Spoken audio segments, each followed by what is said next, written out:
E aí galera da Lura-Língua, aqui é o Fabrício Carraro de novo, e no vídeo de hoje a gente vai ver a diferença entre dois verbos muito importantes, que são os verbos to begin e to start. Então bora lá para esse vídeo agora mesmo. Mas bom, voltando aqui para esse vídeo, qual que é a diferença final entre esses dois verbos to begin e to start?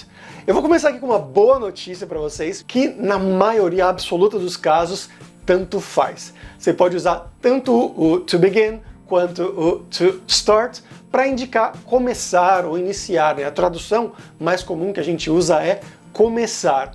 Então, meio que tanto faz na maioria absoluta dos casos, mas existem algumas nuances, que é isso que a gente vai ver aqui hoje. Começando aqui pelo verbo to begin, ele, como eu disse, ele significa começar, iniciar, mas a nuance dele é que ele é usado em contextos um pouquinho mais formais. Então, geralmente, assim, na linguagem mais informal, com seus amigos, você não vai usar tanto esse to begin. Você pode usar ele sem problema nenhum, mas ele é um pouquinho mais formal. De qualquer forma, vamos ver alguns exemplos aqui com esse verbo, né? Então, this is a really good place to begin. Esse é um lugar muito bom para começar, para iniciar. Então, tranquilo, a gente poderia usar to start aqui também sem problema nenhum. Mais um exemplo. The concert they want to watch begins at 8. O concerto, o show que eles querem assistir, começa às 8. E por último, at what time does the movie begin? Que horas começa o filme? Então você está perguntando aqui novamente. Qualquer um desses exemplos que eu dei aqui acima, a gente poderia usar também o verbo to start, mas a gente pode usar também o verbo to begin, porque, como eu mencionei, meio que tanto faz, apesar desse aqui ser um pouquinho mais formal. Mas vamos para o verbo to start, que ele é um pouquinho mais interessante. Como eu mencionei, ele é um pouco mais informal, então ele vai ser mais usado no dia a dia com pessoas, e ele também tem uma característica, que ele pode ser usado em alguns outros contextos, que é o que a gente vai ver aqui nos exemplos. Vamos começar com os exemplos mais normais, que a tradução é exatamente essa de começar. Então, can we start playing? A gente pode começar a jogar, ou pode ser também tocar, né, se for um instrumento, ou se for um jogo, dependendo aí. Ou também, shouldn't we start taking this seriously? A gente não deveria começar a levar isso daqui a sério? Então, nesses dois exemplos que eu dei acima aqui, a gente poderia usar o to begin também, sem problema nenhum.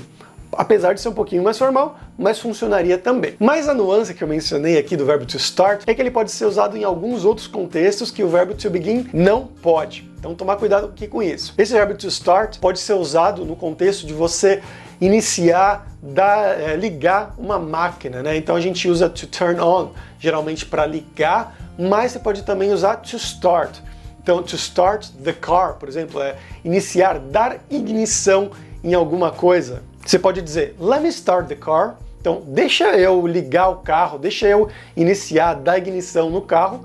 Então, ele pode ser usado nesse sentido de um carro, de algumas máquinas. A gente pode usar o verbo to start e também de abrir, de iniciar um negócio. Você pode dizer, I'm starting a new business. Eu estou começando, eu vou começar um novo negócio. E aqui o to begin não funcionaria muito bem. Nesses dois últimos exemplos que eu dei aqui, seria melhor realmente usar o verbo to start. Mas tem uma pergunta que é muito recorrente com ambos os verbos, tanto com to begin quanto com to start, que é geralmente quando a gente tem um verbo depois, que ele pode ser usado tanto na forma ing, que é a forma do gerúndio que a gente chama em português, quanto na forma do infinitivo. Então, to start to do ou to start doing something. Essa é uma dúvida muito comum, que muita gente perde a cabeça pensando nisso, mas vamos explicar aqui um pouquinho sobre isso, né?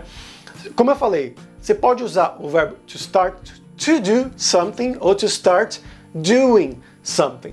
E na maioria dos casos, novamente, você pode usar tanto um quanto o outro, tanto uma forma quanto a outra forma.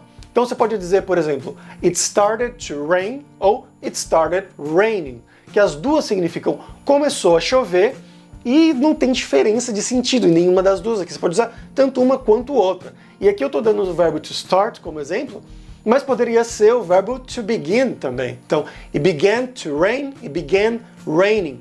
Tanto faz, porque é no sentido de começar, de iniciar, né?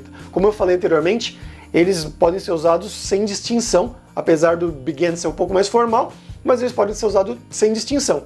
Aqui vale a mesma coisa. A gente poderia usar tanto o to start quanto o to begin, e nesse sentido aqui não teria diferença dizer it started to rain ou it started raining. Mas tem alguns sentidos que pode ter alguma nuance, que pode ter alguma diferença, e isso não é exatamente um consenso. Então vai depender de quem você perguntar, vai depender da região também, de onde é esse inglês. Então um exemplo aqui, the man started running e the man started to run. Essas duas frases, a tradução vai ser o homem começou a correr. Mas em geral, se você perguntar para algum nativo de determinada região, eles vão dizer que the man started running. Isso vai indicar uma coisa um pouco mais geral, uma coisa que ele começou a fazer frequentemente. Então, o homem começou a correr toda quarta-feira às 4 da tarde. Então, toda quarta-feira ele está correndo agora, então está indicando uma atividade frequente, uma atividade recorrente. Já o outro sentido, the man started to run, seria algo mais espontâneo, algo mais de momento. Então seria algo como ele viu alguma coisa que deixou ele assustado e aí ele começou a correr dessa coisa. Então algo mais de momento, mais pontual. Mas muitas pessoas vão dizer que não é bem assim, que você pode usar também he started running com coisas espontâneas e he started to run com coisas frequentes. Então, basicamente, fica livre para usar qualquer um que você quiser. Vai ter sim contextos que vai ser melhor usar um ou outro, mas são contextos tão específicos que é algo que você vai adquirir com o tempo, estudando melhor a língua, tendo mais contato com o inglês para saber a diferença. Então, por enquanto, eu quero te tranquilizar, dizer que você pode usar tanto um start to do quanto o outro start doing e também com begin. Então, begin to do, begin doing. Então por hoje é isso, galera. Espero que vocês tenham aprendido algo novo. Se vocês aprenderam, dá um like, se inscreve no canal que sempre ajuda muito. E até a próxima, galera. Tchau, tchau!